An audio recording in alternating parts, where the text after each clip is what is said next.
Agora, na Difusora, o comentário do dia.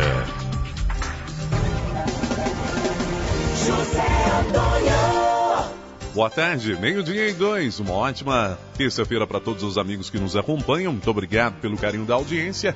Uma feliz e abençoada tarde para todos, né? Estou eu mais uma vez na árdua missão de substituir o companheiro José Maria Campos, né? Que está cuidando aí de questões particulares e no dia de hoje aqui estou, né? Então vou fazer o seguinte, um dos principais assuntos do dia, que a gente vai estar elencando aqui, e o único assunto, até porque o tempo ele é exíguo, né? Então nós vamos tratar de algo que envolve 10,8% dos brasileiros. Seria o hábito de fumar, ou seja, Dia Mundial Sem Tabaco. Mas quem vai falar sobre esse dia e de que forma a medicina o vê, óbvio, é um médico, né? Já antecipando. Com muito prazer, vou conversar com um dos profissionais renomados da cardiologia, Eduardo Messias. Eu conversei agora há pouco com ele. Ele tirou um tempinho lá na sua corrida agenda, né? Para bater um papo conosco lá no seu consultório. Nos recebeu para falar sobre este dia. De que forma a medicina, os cardiologistas veem a data. Doutor, boa tarde. Prazer tê-lo conosco. Boa tarde, Difusora. Boa tarde, ouvintes, patrocínio em toda a região. Muito obrigado pela honra, né? Esse dia é um dia importantíssimo.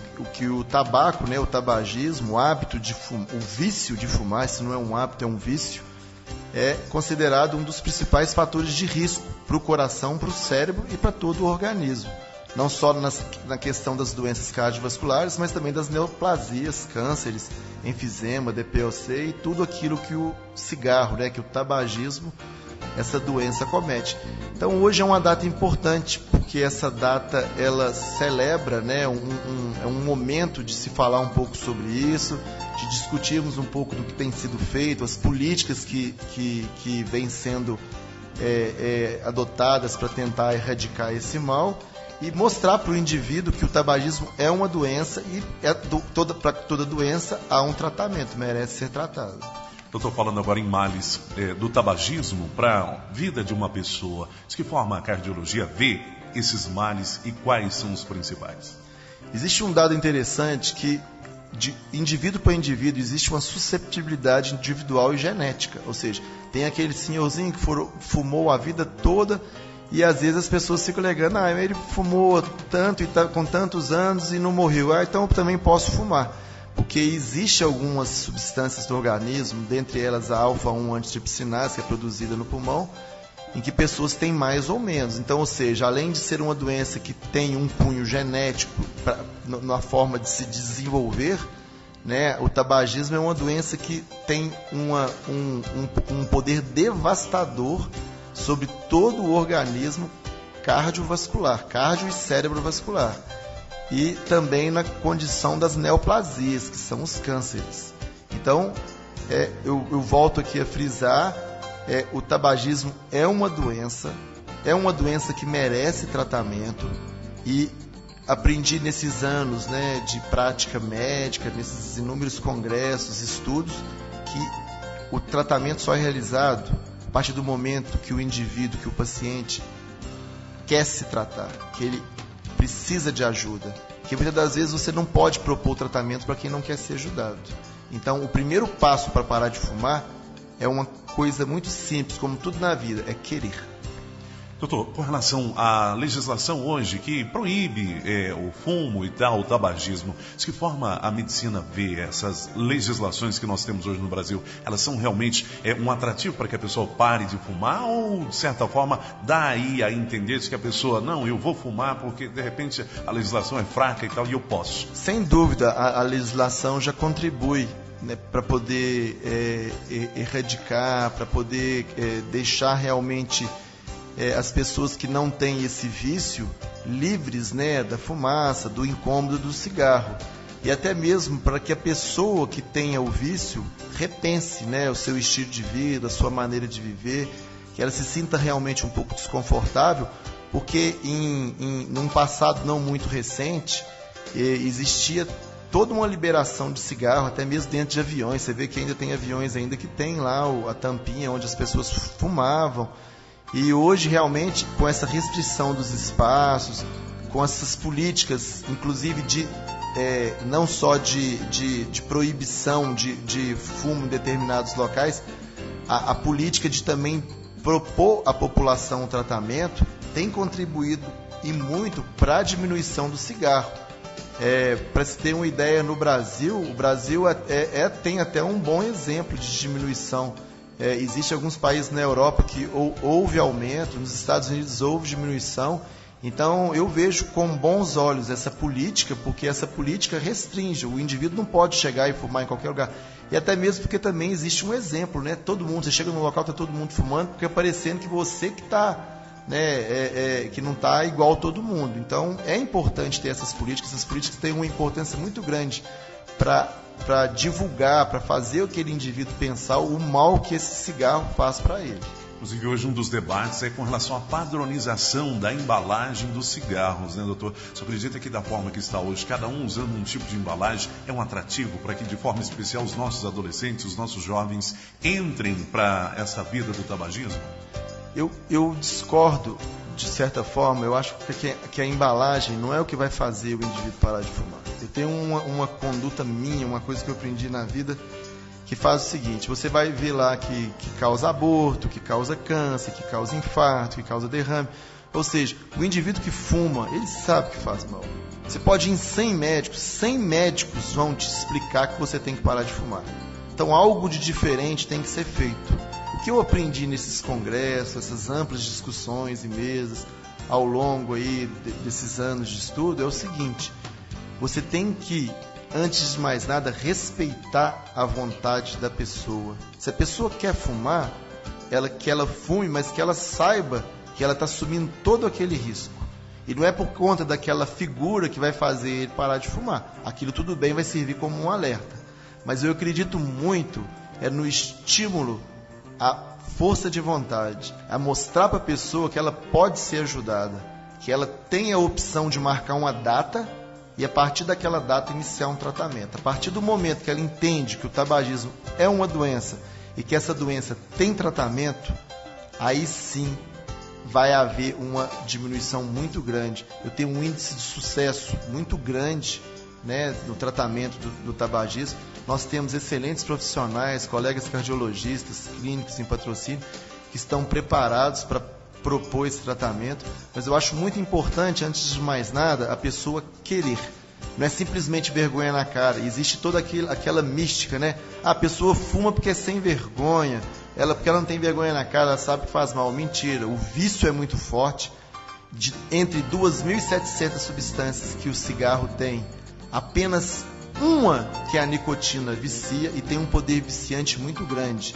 E se nós, profissionais médicos, mostrarmos a esses pacientes, a essa população, que essa pessoa está doente, ela merece ser acolhida e merece ser tratada, aí sim nós vamos ter sucesso no tratamento. Doutor, com relação ao cigarro, existe aquele mito de que cigarro de palha, ele faz menos mal para a saúde. E o cigarro, aquele industrializado, como é que fica? É mito mesmo a questão do de palha? Ele é mais forte do que o industrializado? Como é que fica isso? Como é que é a cardiologia, a medicina vê?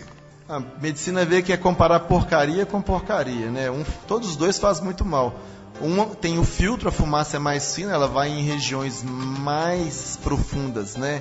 Ali nos alvéolos, no pulmão, que são as últimas estruturas, e esses fumo de rolo, pito de palha, já que uma fumaça um pouco mais densa, mais grossa, em regiões mais centrais, mais próximas ali aos brônquios, os bronquíolos.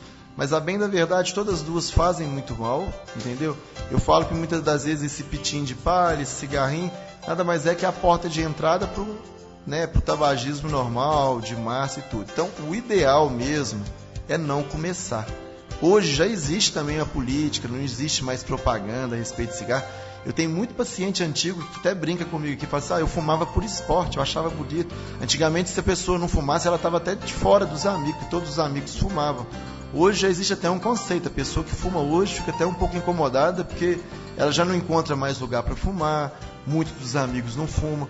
E hoje, no mundo, com tanto problema, com tanto agrotóxico, com tanta doença nova, a pessoa está fumando ainda em pleno século XXI, é uma coisa complicada. Então, o importante para o indivíduo que fuma é ele entender que se existem profissionais preparados que entendam o tabagismo como doença, e a partir do momento que a doença tem o tratamento, aquele paciente vai ser acolhido, ali não vai haver uma relação de culpa. Você é muito sem vergonha, você está fumando, isso vai te fazer mal. Não, não é esse o caminho. O caminho é, você fuma, nós precisamos te ajudar, você precisa realmente querer me dar uma data, e a partir dessa data, que é tão importante, inicia-se um tratamento onde o índice de sucesso de cura é muito elevado. Doutor, com relação ao parar de fumar, quais benefícios o senhor elenca para uma pessoa que até então fumava e de repente parou? Tem uma lista interessante que nós podemos citar, que após 20 minutos que o indivíduo parou de fumar, a frequência cardíaca dele começa a ficar próxima do normal. 12 horas após ele parar de fumar, os níveis de monóxido de carbono do sangue começam a se aproximar do normal. Ele ficou um dia sem fumar, as possibilidades dele já ter um ataque cardíaco já são bem menores. E de 2 a 3 semanas após parar de fumar, a circulação melhora, os pulmões já trabalham numa condição bem melhor. Ou seja, após um ano, o risco de doença do coração cai a metade daquele indivíduo na época que ele fumava. Após 5 anos, o risco de você ter um derrame diminui sensivelmente, praticamente já passa a ser de um indivíduo que nunca fumou. E após 15 anos que ele está sem fumar, o risco de doença do coração torna-se igual de pessoas que nunca fumaram.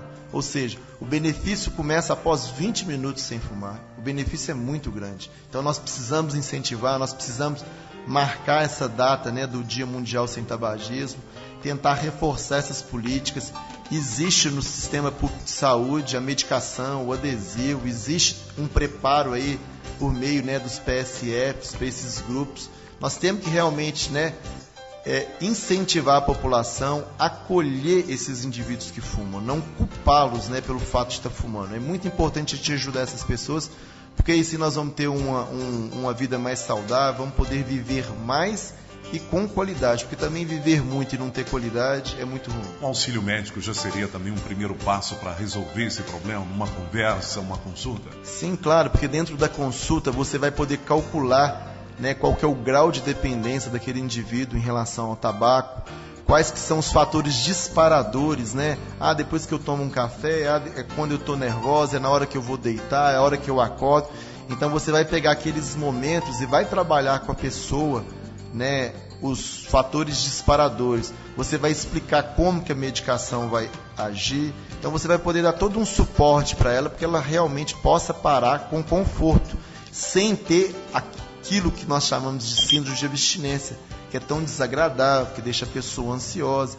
Então hoje já existem recursos terapêuticos, né, o tratamento em que minimiza todos esses efeitos desagradáveis quando a pessoa para de fumar. Doutor, muito obrigado, né, por senhor ter tirado aí um tempinho nessa sua corrida agenda, né, e nos receber aqui no seu consultório para falar da importância desse Dia Mundial Sem Tabaco e orientar as pessoas que nunca é tarde, ou seja, sempre há tempo dela parar, repensar, rever conceitos e de repente voltar a ter uma vida normal. Muito obrigado pelas orientações. Antônio, eu que agradeço pela grande honra de poder estar aqui falando um pouco, né, do que eu sei, do que eu estudei, de poder tentar também estar ajudando mais pessoas.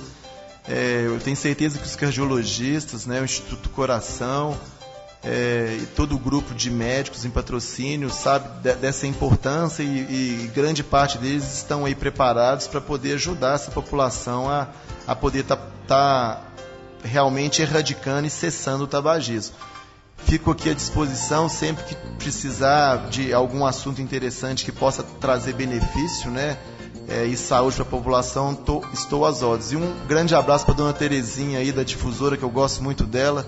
Um grande abraço, um grande beijo, um grande abraço para toda a Patrocínio e região. Muito obrigado. Tá, então, doutor Eduardo Messias, né, participando conosco, falando sobre esse Dia Mundial Sem Tabaco. Essa entrevista ele nos concedeu agora há pouco e direto, né, do seu consultório. 12:16, comentário do dia, como eu dizia, não poderia ser outro se não falarmos, né, de algo que afeta 10,8% dos brasileiros, o que é lamentável. Alguns tentam sair, outros tentam e lamentavelmente não conseguem, outros nem tentam, outros tentam e conseguem de forma tranquila, né? Mas tá aí pelo menos uma luz no fim do túnel. 12:16, eu volto em segundos, dando sequência aqui à programação da Difusora, aí sim já com Rádio Comunidade. Um abraço. Difusora, a primeira da cidade desde 1949.